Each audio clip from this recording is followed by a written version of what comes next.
Whenever the thought of SpongeBob Season 8 comes to mind, it'll often feel mediocre. Not that bad, but not that good either. However, when I actually watch this season, I'm left rather surprised by how varied it can be. When these episodes are bad, they're still annoying and outright boring, simply because they were beating a dead horse. I knew why these were frustrating experiences, but they had so little effect on me now. However, when these episodes are good, they were exciting, fresh stories that equal-handedly provided nautical laughs and sufficient drama. Then there are the middling episodes, ones I like but others don't, ones I hate but others don't. But to me, Season 8 is about those true gems and blunders. I'm Employee a Million, and here's the best and worst of SpongeBob Season 8. Number 5. Free samples. Kicking off the worst list is this episode that you may not know about, and that's because it's so bland and forgettable.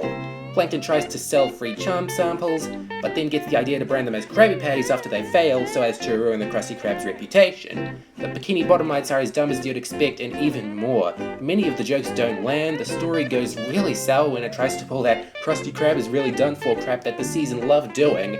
And the only eye-raising thing for me is the ending, where SpongeBob gets the idea to rebrand the Krabby Patties as new to win people back. There's some consumerism satire kicking in there, but it never comes to fruition. But at least being bland and forgettable is this episode's worst crime. Number 4. Face Freeze. This is a pretty infamous episode, but it does something right when it's creatively infamous. It's a cautionary tale about not making faces, but unlike the show's other cautionary tales, it's so mindlessly lowbrow that you wonder who it's conveying the message to.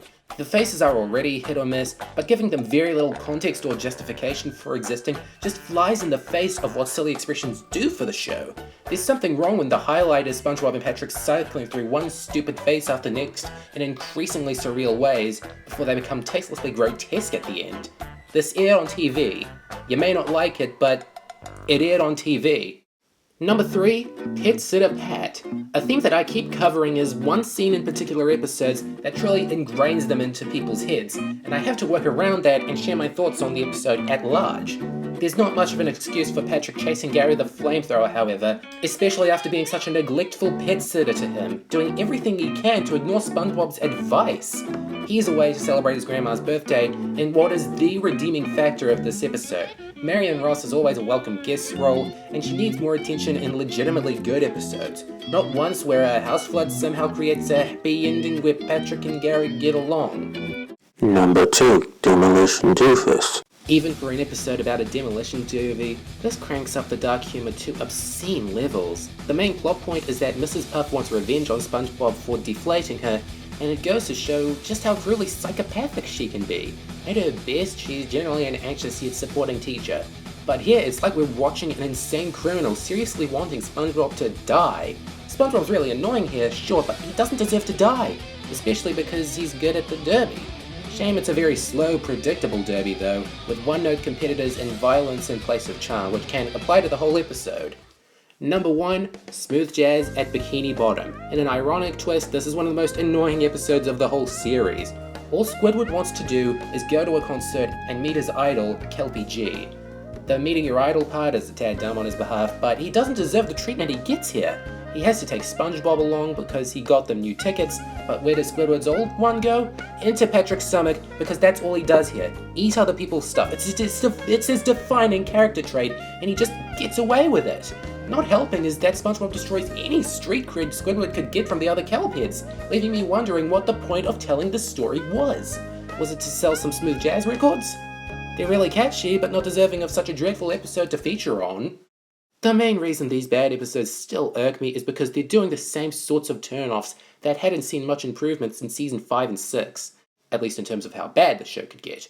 On the lighter end of the quality spectrum, you've got a show worth watching time and time again, as these episodes have aged pretty well in the grand scheme of the series.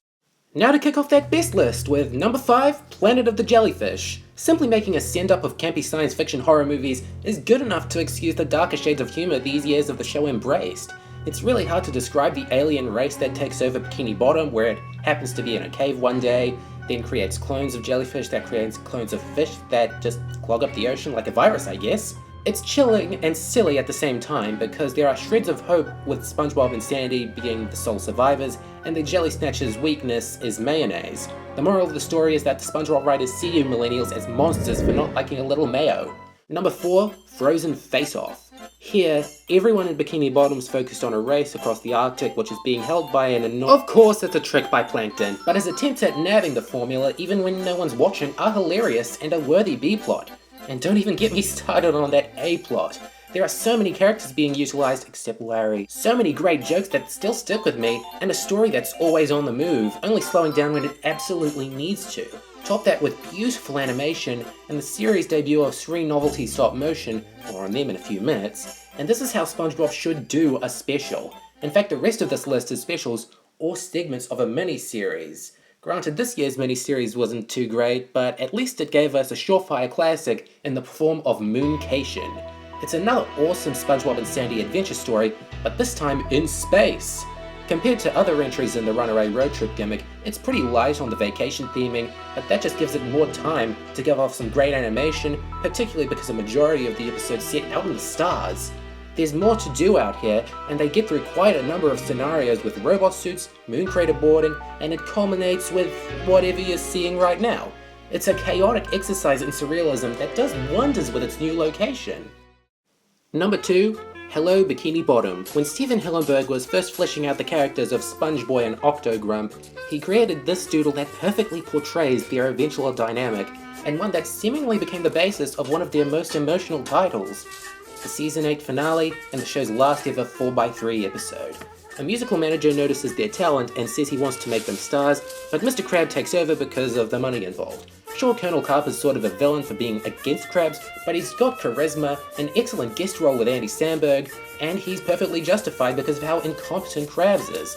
What really holds this episode together are the musical numbers. There are only a few, but they're some of the series' finest. If the show ever needs to make a true series finale, make it like this.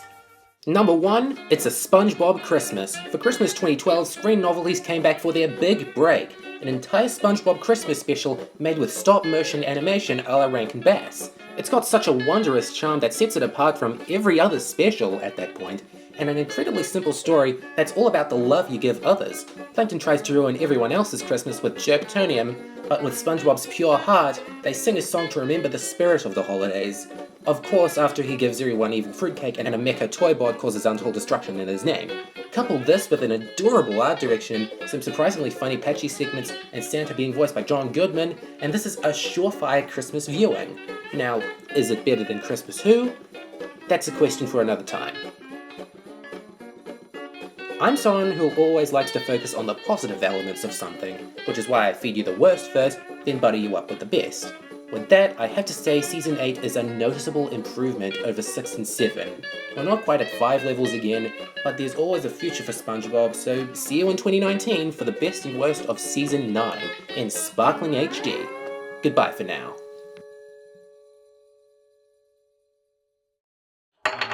Sorry about that.